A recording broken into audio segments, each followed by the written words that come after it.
வணக்கம். Come study with me elder brag நிகழ்ச்சிக்கு உங்களை வரவேற்கிறேன். இன்று நாம் உபாகமம் 13, 15 அதிகாரங்களைப் பார்க்கிறோம். மோசே வாக்குத்தத்த தேசத்தின் விளிம்பில் நின்று கொண்டிருக்கும் இஸ்ரவேலை நோக்கி பேசுகிறார். அவர் அவர்களுக்கு தற்கால உற்சாகத்தை விட உறுதியான ஒன்றை கட்டுகிறார். கர்த்தருக்கு நம்பிக்கையுடன் நிலைத்து நிற்கும் உடன்படிக்கை ஜனத்தே. உபாகமம் 13-இல் மோசே ஒரு கடினமான சோதனையை சொல்கிறார். ஒரு தீர்க்கதரிசி அற்புதமான அறிகுறிகளை காட்டலாம், ஒரு நண்பர் நம்ப வைக்கலாம், அல்லது குடும்பத்தினரே நம்மை வேறு தேவர்களை பின்தொடர அழைக்கலாம். ஆனால் அறிகுறிகளே உண்மையின் முத்திரை அல்ல, உண்மை உடன்படிக்கையின் விசுவாசத்தில் தெரிகிறது. கர்த்தர் ஏற்கனவே வெளிப்படுத்திய வார்த்தைக்கு முரணாக அழைக்கும் எந்த புதிய குரலும் புதிய வெளிப்பாடு அல்ல, அது போலி அழைப்பு. இதன் நோக்கம் சந்தேகப் பார்வை வளர்ப்பது அல்ல. மோசே இஸ்ரவேல் மக்கள் பயப்படவும் குற்றம் சுமத்தவும் வேண்டும் என்று சொல்லவில்லை. அவர் சொல்வது, ஆராதனையின் மையம் சிதறினால் வாழ்க்கை முழுதும் சிதறும். ஆகவே அவர் ஒட்டிக்கொள்ளுங்கள், நடங்கள், கேளுங்கள் என்று உறவைச் சொல்லும் சொற்களால் பேசுகிறார். கர்த்தரின் கட்டளைகள் உறவைச் சுருக்குவதில்லை, நம் அன்பை பகிராமல் காக்கின்றன. நியாயம் எவ்வளவு கவனமாக நடத்தப்பட வேண்டும் என்பதையும் மோசே கூறுகிறார். ஒரு நகரம் தவறான ஆராதனையில் சென்றதாகச் சொன்னால் விசாரித்து உறுதி செய்து சாட்சிகளைப் பார்த்து பொறுப்புடன் செயல்பட வேண்டும்.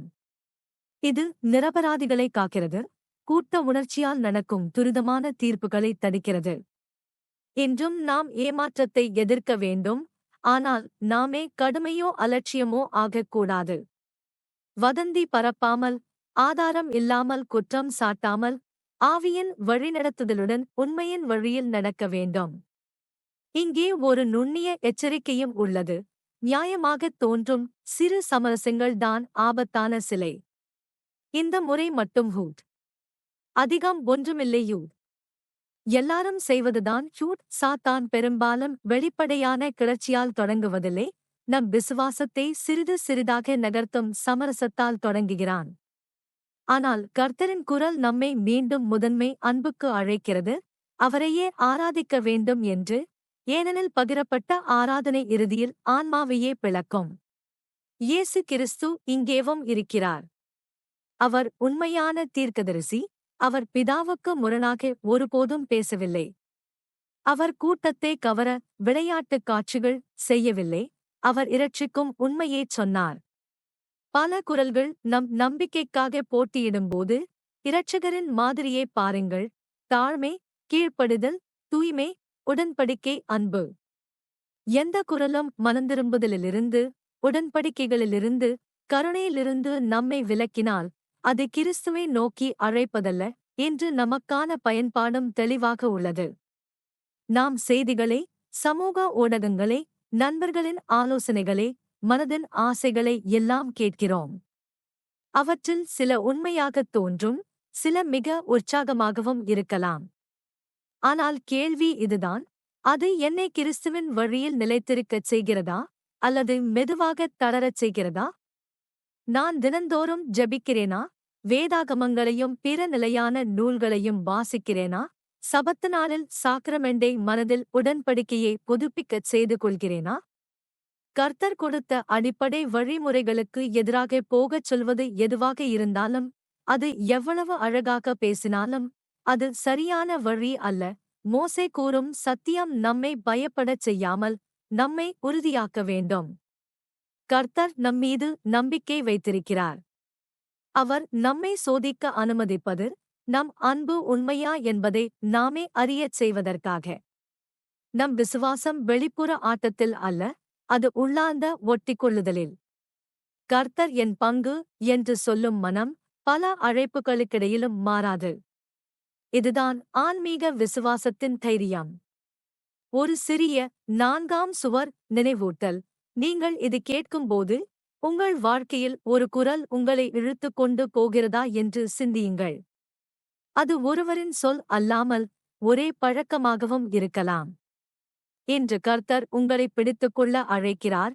நீங்கள் மெதுவாகச் சொன்னாலும், கர்த்தாவே, நான் உம்மைத் தேர்ந்தெடுக்கிறேன் என்று சொல்லுங்கள். அந்தத் தேர்வே உங்கள் நாளை மாற்றும். அதனால்தான் உண்மையான விசுவாசம் ஒரே பெரிய தருணத்தில் மட்டும் இல்லை, அது ஒரு நாளின் சிறு தீர்மானங்களில் இருக்கிறது. இன்று ஒரு கெட்ட குரலை இல்லை என்று சொல்வதும், இன்று கர்த்தரின் குரலை ஆம் என்று சொல்வதும், நாளை உங்களை வலிமையான சிஷ்யனாக்கும். கர்த்தர் உங்களை அழிக்காமல் உங்களை கட்டுகிறார். அவர் உங்கள் விசுவாசத்தை தூண்டி, உங்கள் வீட்டை அமைதியாக்கி, உங்கள் மனதுக்கு ஒளி தருகிறார், ஏனெனில் நீங்கள் அவரை முதலில் வைத்தீர்கள். இதுவே உபாகமம் 13 இன் வலிமை, உடன்படிக்கை அன்பு எப்போதும் முன்னிலை. இந்நாளில் அந்த உறுதியை எடுத்துக் கொள்ளுங்கள், கர்த்தர் உங்கள் உள்ளத்தில் தனது சமாதானத்தை பதிப்பார். ஆன்மீக பாடம்: பல குரல்கள் எழும்பும்போது கர்த்தரின் உடன்படிக்கை குரலை முதலில் தேர்ந்தெடுக்குங்கள், உங்கள் இருதயம் உறுதியாக நங்கூரமிடப்படும். உபாகமம் 14 தவறான ஆராதனையிலிருந்து விலகி தினசரி தூய்மைக்குள் செல்கிறது. கர்த்தர் முதலில் அடையாளத்தை நினைவூட்டுகிறார், நீங்கள் கர்த்தருடைய பிள்ளைகள். கட்டளை வருவதற்கு முன் உறவு வருகிறது. நாம் யார் என்பதை அறிந்தால் நாம் எப்படி வாழ வேண்டும் என்பதும் தெளிவாகிறது. கர்த்தர் நம்மை கட்டுப்படுத்த அல்ல, நம்மை அவரைப் போல மாற்றவே கட்டளைகளை தருகிறார். மோசே இஸ்ரவேல் மக்கள் சுற்றியிருந்த ஜாதிகளிலிருந்து வேறுபட்டதாக இருக்க வேண்டும் என்று கற்றுக் கொடுக்கிறார். அவர்களின் சோகச் சடங்குகள், உணவுச் சட்டங்கள் மற்றும் தூயது அதூயது என்ற பிரிப்புகள், இது ஒரு பெரிய பாடம். ஒவ்வொரு நாளும் கர்த்தரை நினைவில் வைத்துக் கொள்ளுங்கள். அவர்களின் காலத்தில் உணவுக் கட்டளைகள் ஒரு உள் சிகிச்சையாக இருந்தது, நான் யாரைச் சேர்ந்தவன் என்று நினைவூட்டியது. இன்று நமக்கு அதன் ஆவி தொடர்கிறது. சீனத்துவம் சபத்து நாளில் மட்டுமல்ல, அது சாதாரண நாட்களில் நாம் எதை உள்ளே வெடிகிறோம் என்பதில் உள்ளது. நாம் என்ன பார்க்கிறோம், என்ன கேட்கிறோம், என்ன வாசிக்கிறோம், என்ன வார்த்தைகளை பேசுகிறோம், இவை அனைத்தும் நம் ஆன்மாவை வடிவமைக்கிறது. கர்த்தரின் ஆவி சில நேரம் மெதுவாகச் சொல்வார், அது உனக்கு அல்ல. அந்தக் குரல் தண்டனை அல்ல, பாதுகாப்பு. கர்த்தர் நம்மை வெட்கப்பட வைக்க அல்ல, நம்மை விடுதலை செய்யவும், தூய்மைப்படுத்தவும், மகிழ்ச்சியாக்கவும் விரும்புகிறார். தூய்மை என்பது சுருக்கம் இல்லை, அது ஒளி. இந்த அதிகாரத்தில் மோசே தசவிகிதத்தையும் கர்த்தரின் முன்னிலையில் மகிழ்ச்சியோடு பகிர்வதையும் வலியுறுத்துகிறார். இஸ்ரவேல் மக்கள் தங்கள் வருவாயின் ஒரு பங்கை பிரித்து கர்த்தர் தேர்ந்த இடத்தில் கூடி வந்து குடும்பமாகவும் சமுதாயமாகவும் மகிழ வேண்டும். மேலும் அவர்கள் லேவியரை, அந்நியரை, தந்தையற்றவரை, விதவையை கவனிக்க வேண்டும். இது நமக்கு சொல்லுவது என்ன? உண்மையான ஆராதனை கையை கசக்காது, அது கையை திறக்கும். நன்றி தானத்தாக மாறும். கர்த்தர் தனது ஜனத்தை பெருமையாக தனிமைப்படுத்தவில்லை, கருணையால் பரிசுத்தப்படுத்த தான் பிரிக்கிறார். நாம் தசவிகிதம் செலுத்தும்போது நாம் கட்டணம் செலுத்துவதில்லை, நம்பிக்கையை பயிற்சி செய்கிறோம். நாம் அவருடைய பணியில் பங்கெடுக்கிறோம், ஏழைகளை கவனிப்பதும் அன்பின் மேசையை விரிவாக்குவதும். இயேசு கிறிஸ்து இந்த நோக்கத்தை நிறைவேற்றுகிறார். அவர் பரிசுத்தர், ஆனால் அவர் பரிசுத்தம் யாரையும் தள்ளுவதில்லை, அது எல்லோரையும் உயர்த்துகிறது. அவர் தாழ்மையுள்ளவர்களோடு உட்கார்ந்தார், உடைந்த மனதை சுகமாக்கினார், வெளியில் நின்றவர்களுக்குள் இடம் செய்தார். நாம் அவரோடு உடன்படிக்கை செய்தால் அவர் உள்ளிருந்து நம்மை தூய்மைப்படுத்தி நம்மை கொடையளிக்கும் மக்களாக்குகிறார். வீடு ஒரு சிறிய ஆலயமாக மாறும், நம் நாள்கள் ஒரு சிறிய ஆராதனையாக மாறும்.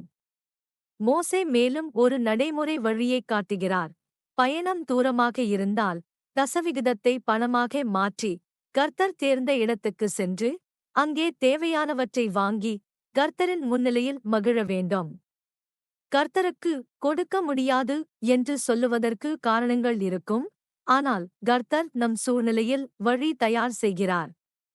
அவர் நம்மை நிறுத்துவதில்லை, அவர் நம்மை கற்றுக் கொடுக்கிறார். இன்றும் இதே ஆவி இருக்கிறது.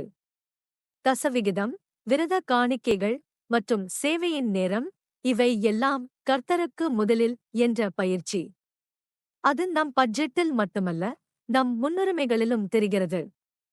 நாம் பணத்தை மட்டும் அல்ல, கவனத்தையும் செலுத்துகிறோம். நம் குழந்தைகளுக்கு இதை கற்றுக் கொடுக்கலாம். உணவு முன் ஜெபம், வாரம் ஒரு சிறிய சேவை, இந்த வாரம் யாருக்கு உதவி செய்யலாம் என்ற கேள்வி. நம் வீட்டில் தூய்மைச் சூழல் இருந்தால் ஆவி தங்கும். மேலும் இந்த அதிகாரம் ஒருவித மகிழ்ச்சியை வாக்குறுதி செய்கிறது. கர்த்தரின் முன்னிலையில் மகிழுங்கள். சிலர் தியாகத்தை சோகமாக நினைப்பார்கள், ஆனால் கர்த்தர் தியாகத்தை ஆனந்தமாக மாற்றுகிறார். நாம் கொடுக்கும்போது அவர் நம் இருதயத்தை விசாலப்படுத்துகிறார். நாம் பகிரும்போது நம் பயம் குறைகிறது. நாம் தூய்மையை தேர்ந்தெடுக்கும்போது நம் உள்ளம் ஒளியடைகிறது. இது ஒரு மென்மையான அற்புதம். ஆகவே உபாகமம் 14 நம்மை 2 வழிகளில் அழைக்கிறது. உள்ளே வரும் விஷயங்களில் தூய்மையாயிருங்கள், வெளியே செல்லும் ஆசீர்வாதங்களில் தாராளமாயிருங்கள். தூய்மை மற்றும் தாராளம் சேர்ந்தால் கிறிஸ்துவின் இயல்பு நம்முள் வளர்கிறது. இது சுலபமில்லை, சில நேரம் நம் பழக்கங்கள் பிடித்து இழுக்கும்.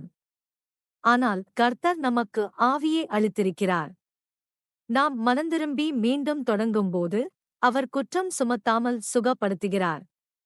அவர் சொல்வது, நீ என் பிள்ளை, வீட்டுக்கு வாயூட். அந்த அழைப்பை ஏற்றுக்கொள்ளும்போது நம் வாழ்க்கை முழுதும் மெதுவாக பரிசுத்தமாகிறது. நம் சிறு தேர்வுகள், ஒரு பாடல், ஒரு வார்த்தை, ஒரு பார்வை, ஒரு செலவு, இவை எல்லாம் சீடத்துவத்தை கட்டுகின்றன. அவற்றை கர்த்தரிடம் ஒப்படைத்தால் அவர் சிறியவற்றிலிருந்து பெரியவற்றை உண்டாக்குவார். நீங்கள் தனியாக முயற்சி செய்ய வேண்டியதில்லை, கர்த்தர் உங்களோடு நடக்கிறார். ஆவி சிறு எச்சரிக்கைகளையும் சிறு ஊக்கங்களையும் தரும். அவற்றை மதித்தால் உங்கள் வழி தெளிவாகும்.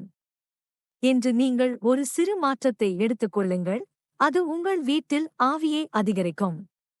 ஆன்மீக பாடம், நீங்கள் கர்த்தருடைய பிள்ளை என்பதை நினைவில் வைத்து தினசரி தூய்மையை தேர்ந்தெடுத்து மகிழ்ச்சியோடு பகிருங்கள். உபாகமம் 15 உடன்படிக்கை வாழ்க்கையை பணம், கடன், வேலை என நம் இயல்பான பிடிவாதம் அதிகமாக இருக்கும் இடங்களுக்கு கொண்டு வருகிறது. கர்த்தர் ஒரு ஒழுங்கான விடுதலை ஆண்டே கட்டளையிடுகிறார். 7ஆம் ஆண்டில் கடன்கள் விடப்பட வேண்டும், ஏழைகளை வலுப்படுத்த வேண்டும், அழுத்தத்தில் இருப்பவர்களுக்கு மீண்டும் தொடங்க இடம் கொடுக்க வேண்டும். இது மங்கலான கருணை அல்ல, இது உடன்படிக்கை பொருளாதாரம். கர்த்தர் இஸ்ரவேலை கற்றுக் கொடுக்கிறார், நான் உன்னை எப்படி நடத்தினேனோ நீயும் அப்படியே நடத்த வேண்டும். மோசே ஒரு விசுவாச சோதனையைச் சொல்கிறார். விடுதலை ஆண்டு நெருங்கிவிட்டது, எனவே நான் கடன் கொடுக்க மாட்டேன் என்று மனதில் தோன்றும் கெட்ட எண்ணம். அது நியாயம் போல தோன்றலாம். ஆனால் சீடத்துவம் பயத்தை ஆண்டவனாக்காது. கர்த்தர் புத்தியை மறுப்பதில்லை, அவர் இருதயத்தை மென்மையாக்குகிறார். உன் கை திறந்திருக்கட்டும் என்று அவர் சொல்வது நம் கட்டுப்பாட்டை விட அவரை அதிகம் நம்ப கற்றுக் கொடுக்கிறது. அவர் வாக்குறுதி செய்கிறார், கர்த்தரின் வழியில் நாம் நடந்தால் அவர் நம் உழைப்பை ஆசீர்வதித்து கொடுக்கக்கூடிய திறனை விரிவாக்குவார். இந்த அதிகாரம் அடிமைத்தனத்தையும் பேசுகிறது. ஒரு எபிரேய சேவன் 7ஆம் ஆண்டில் விடுதலை பெற்றால் அவனை வெறுமையாய் அனுப்பக்கூடாது. மந்தையிலிருந்தும் தானியத்திலிருந்தும் திராட்சரசத்திலிருந்தும் தாராளமாக கொடுத்து அனுப்ப வேண்டும். ஏன்? நீ முன்னொரு காலத்தில் அடிமையாக இருந்தாய் என்று கர்த்தர் நினைவூட்டுகிறார். மீட்கப்பட்ட மக்கள் பிறரை மீண்டும் அடிமையாக்கக்கூடாது. இரட்சிப்பு நினைவு கருணையாக மாற வேண்டும். பின்னர் மோசே முதற்பேறு கன்றுகளையும் முதல் மற்றும் சிறந்ததை கர்த்தருக்கு அர்ப்பணிப்பதையும் கற்றுக் கொடுக்கிறார். இயல்பு என்ன? மீதமுள்ளதை கொடுக்க. ஆனால் உடன்படிக்கை என்ன?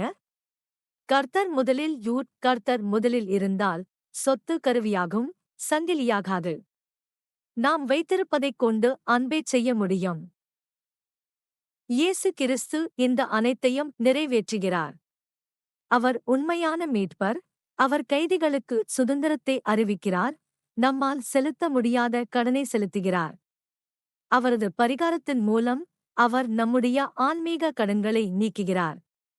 அவர் நம்மை வெறுமையாய் விடுவிப்பதில்லை, ஆவியையும் நம்பிக்கையையும் புதிய தொடக்கத்தையும் தருகிறார். நாம் மன்னிக்கும்போது, கடன் கொடுக்கும்போது, ஒரு சுமையை பகிரும்போது நாம் இரட்சகரின் வழியை பிரதிபலிக்கிறோம். நடைமுறையில் ஒருவரை நினைவில் கொள்ளுங்கள்: கடனில் சிக்கியவர், அவமானத்தில் உள்ளவர், உதவி கேட்க தயங்குபவர். சில சமயம் நம் விடுதலை பணமாக இருக்கும்.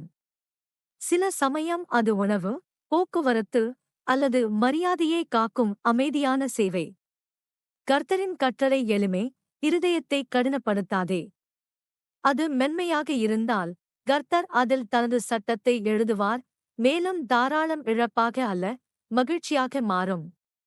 மோசே மேலும் சொல்வது: நீங்கள் கர்த்தருக்கு செவி கொடுப்பீர்கள் என்றால் நீங்கள் பல ஜாதிகளுக்கு கடன் கொடுப்பீர்கள், நீங்கள் கடன் வாங்க வேண்டியதில்லை. இது வாழ்வில் சோதனைகள் இல்லை என்ற வாக்குறுதி அல்ல, ஆனால் கர்த்தர் தனது ஜனத்தை ஆசீர்வாதத்தின் மூலமாக மாற்றக்கூடியவர் என்ற நம்பிக்கை. சபையில் இன்று இதை நாம் காண்கிறோம். விரத காணிக்கை, நலநிலை உதவி, தன்னிறைவு முயற்சிகள், வேலை தேட உதவுதல், ஆலோசனை மற்றும் அன்புடன் கேட்பது. கர்த்தர் தன் ஜனத்தை ஒருவரையொருவர் வலுப்படுத்த பயன்படுத்துகிறார். சில நேரம் விடுதலை என்பது பணம் அல்ல, அது நேரமும் கவனமும். ஒருவரை மறக்காமல் அழைப்பது, அவருடன் ஜெபிப்பது, அவருக்கு வாய்ப்புகளை இணைப்பது, இவை கடன் விடுதலை போலவே மனசை இலகுவாக்கும். மேலும் இங்கே ஒரு உள்ளார்ந்த விடுதலையும் உள்ளது: பகைமை, கணக்கு பார்க்கும் மனம், பழைய குறைகளை பிடித்துக் கொள்வது, இவற்றை விடுவது. நாம் கர்த்தாவே, என் இருதயத்தை விடுவி என்று ஜெபிக்கும்போது அவர் நம்மை உண்மையான மன்னிப்புக்குள் வழிநடத்துகிறார். மன்னிப்பு நினைவழிப்பு அல்ல, அது சங்கிலியை தளர்த்துவது. இயேசு கிறிஸ்துவின் பரிகாரம் இதைச் செய்யும் சக்தி. அவர் நம் தவறுகளின் உண்மை விலையை தன் மேல் எடுத்தார், ஆகவே நாம் மற்றவர்களின் தவறுகளை முடிவில்லாமல் வசூலிக்க வேண்டியதில்லை. அவர் நமக்கு ஒரு புதிய தொடக்கத்தை தந்தார், ஆகவே நாம் மற்றவர்களுக்கும் ஒரு புதிய தொடக்கத்தை கொடுக்கலாம். நாம் தாராளமாக இருக்கும்போது கர்த்தர் நம்மை மேலும் தாராளமாக்குகிறார். நம் பயம் குறைகிறது, நம் மகிழ்ச்சி அதிகரிக்கிறது, நம் குடும்பம் ஆசீர்வதிக்கப்படுகிறது. இந்த வசனங்கள் நம்மை கிறிஸ்துவின் சமூகமாக மாற்றுகின்றன. உண்மைக்கு உறுதி, தூய்மைக்கு விருப்பம், கருணைக்கு திறந்த கை. உலகம் இருக்க பிடிக்கச் சொன்னாலும் கர்த்தர் திறக்கச் சொல்கிறார். அந்தத் திறப்பில் அவர் தன் சமாதானத்தையும் தன் ஒளியையும் கொடுக்கிறார். இன்று ஒரு சிறிய செயலால் தொடங்குங்கள்: ஒரு விரத காணிக்கை, ஒரு உணவு, ஒரு நேர்மையான ஆலோசனை அல்லது ஒரு மன்னிப்பு செய்தி. கர்த்தர் சிறியவற்றிலிருந்து பெரியவற்றை உருவாக்குவார். நீங்கள் கொடுக்கும்போது அவர் உங்கள் கையில் மட்டும் அல்ல, உங்கள் இருதயத்திலும் ஆசீர்வாதத்தை வைக்கும். ஆன்மீக பாடம்: கிறிஸ்து உங்களை விடுதலை செய்ததினால் உங்கள் கை திறந்திருக்கட்டும். மன்னியுங்கள், உயர்த்துங்கள், மற்றவர்களுக்கு மீண்டும் தொடங்க உதவுங்கள்.